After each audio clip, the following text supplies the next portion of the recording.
I remember one month I had $1.35 in my bank account, but I had all that I needed, so I was totally fine.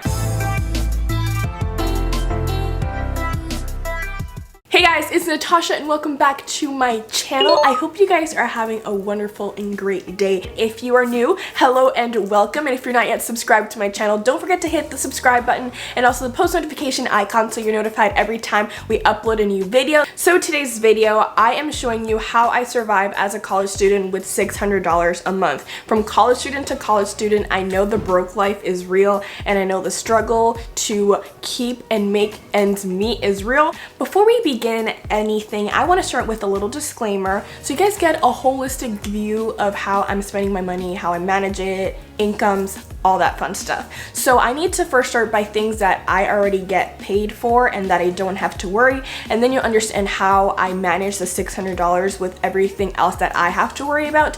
So the two most important things as a college student are tuition and rent. So those things are covered by things I like to call scholarships and grants. So I have two of those that help me pay my tuition and my rent. One of them is a merit scholarship, and depending on how you do that year, they pay 25% to 100% of your tuition. So the second thing is called CST. So if you guys didn't know, I'm Canadian studying in Hawaii, meaning that I'm an international student. And CST is a program in Canada in which your parents sign up for, and basically they take money out of their accounts throughout your childhood into high school, and then they have the sum of money that is ready for you at college. So every year I get a sum of money to help pay for my education. So thanks to those two things, I don't have to worry about that important part as much because that has it covered. Okay, so now let's talk about these $600 a month. You may be asking, where are you getting this $600 from? What is the sum? Why so precise? So basically, as an international student, I can only work 19 hours a week by law, or I'll basically get deported. And at 19 hours a week times 10 an hour minus taxes and everything comes to a whooping check of $300 bi-weekly, i.e. $600 a month. So that is where I'm getting my point of reference from.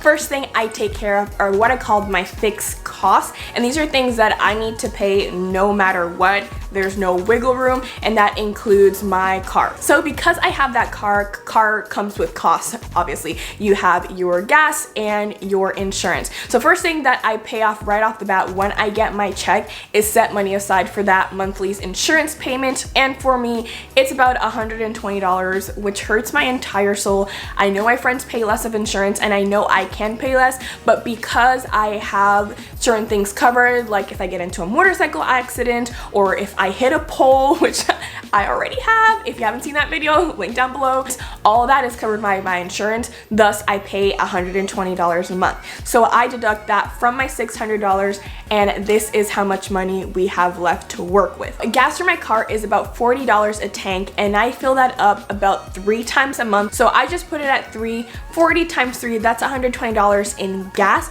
Okay, so to save money on my gas, I do one of two things. First, I go to Costco. So the Costco gas prices versus the regular gas prices that are in my nearby community is like $1 less a gallon, and because of that, I'm saving a lot of coin. So I either do that or I go to my nearby gas station, and you should ask because a lot of gas stations do this. If you pay in cash, then you can get 10 cents off a gallon, and that is what I do in order to save a little bit on my gas. Okay, next thing is groceries. I spend about $250 on groceries every month, and I have come down to this price because I like to take a Costco trip in order to fuel my body. So I go to Costco, I get everything that's important and in bulk, like meats, rice, all that stuff, and that usually lasts me about a month and a half worth of food. And anything fresh and produce is where I go to my local grocery store. So I save about $250 a month because I usually spend about $180 to $200 at Costco. And then the additional $50 is if I am going to the grocery store and I want any fresh produce like lettuce and tomato, things that I need to buy more on a weekly basis. That is where the rest of the $50 comes from. Okay, so now that we talked about the important fixed costs and we got that out of the way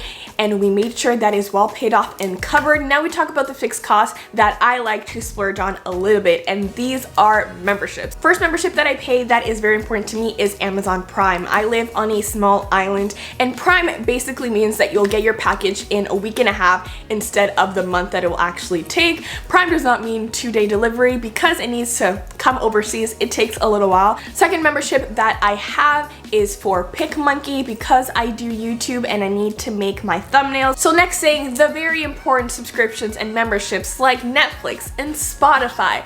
Luckily, I use a Netflix password, and by Netflix password, I mean my mom's Netflix password. I know as a college student, you don't have your own Netflix. I know you're jumping off someone's bandwagon. You're either using your friends or your friend's girlfriend's aunt or your dog's cousin's friend's Netflix password, and it's totally okay because I really don't want to be paying, and that is free $99. Next subscription is Spotify. So here's the thing. I only get Spotify when it's like that 3 months for 99 cents or 3 months for $10. So I use the regular Spotify and hear the ads. Sometimes you gotta sacrifice and hear the ads as a college student. Try Spotify Premium for free. No! You've got nothing. Spotify has teamed up with hundreds of because you don't want to pay that extra $6.99 a month. Okay, so now that we have subscriptions out of the way, this is how much money we currently have left in our bank account to spend for the month. But something that I actually do first thing while I get my check before anything else is I remove $25 and put it in my savings account. I think it's very important as a college student to have a savings. I don't care if it's $1,000, $200. You never know when you're gonna need that money for a rainy day. Some unexpected costs are gonna come up and you're going to need a little bit of extra cash. I think that's a good point to start saving a little bit, but not also taking too much out of my bank account. Okay, so the next thing that I have a category for is medicine, because you never know when you're gonna get sick, when you're gonna need a doctor's visit, when you're gonna need to buy something extra at the pharmacy. So I put $20 a month for that just in case I need a doctor's visit. It's about $10 for a doctor's visit on my campus because of like school insurance. So I like to put that money aside just in case, just to be safe. So after having all that calculated, this is what my monthly total looks like. And then that leaves me to about this much money a month. So you're like, Natasha, why are you not spending that money? Here's the thing, sweetie. We need to be prepared for life, and we never know when an unexpected expense might come. It's like my cushion money. However, we are not done yet because the rest of the things that I call my other category are things that I either need or things that I want to splurge on. The next thing are toiletries. You're like, Natasha, you talked about groceries, but you didn't talk about what if I run out of toothpaste, toilet paper, fabric softener, all that stuff. So my toiletries, I think I buy about once every semester, right? Crazy. I buy my toiletries on Amazon or at Costco. Bulk is cheaper. I rather buy a whole wad of toilet paper that will literally last me the entire semester than buy a little bit every time, and that's how I've been doing it, and that's how I've been saving my money. I have this box called the Magic Box, and basically in there is a whole pharmacy worth of things, worth of extra mascaras, extra shampoo, bars of soap, fabric softener, lotion, everything. I have backups, and when I run out, I just go to my Magic Box and get the stuff out. And the very last thing of my wants is my nails. If you guys have noticed in my videos, I always have my nails done. I have been getting my nails done since I was 15 years old, and then I decided to finally do them for myself. So I took one hit last year and I bought my kit. I bought everything that I needed to fill my own nails, and since then I've been filling my own nails, except now that I went home for Christmas and my mom paid for my nails, so thanks mom. But after this I'll be filling my own nails because spending $40 a month is an extra expense. Not even $40 a month, about $80 because I get them done every 2 weeks is an extra expense that we can save, and I decided to, you know, learn on my own. It's something that I love getting done. I'd rather save those $80 a month for something else and do my nails myself. So that is the end of the video.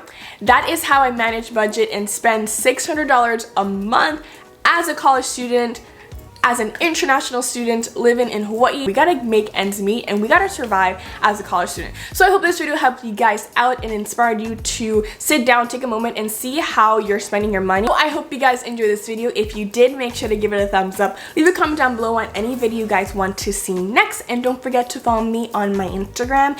And if you're not yet subscribed to my channel, you can go ahead and click the subscribe button if you want. And I'll see you guys in the next video. Bye.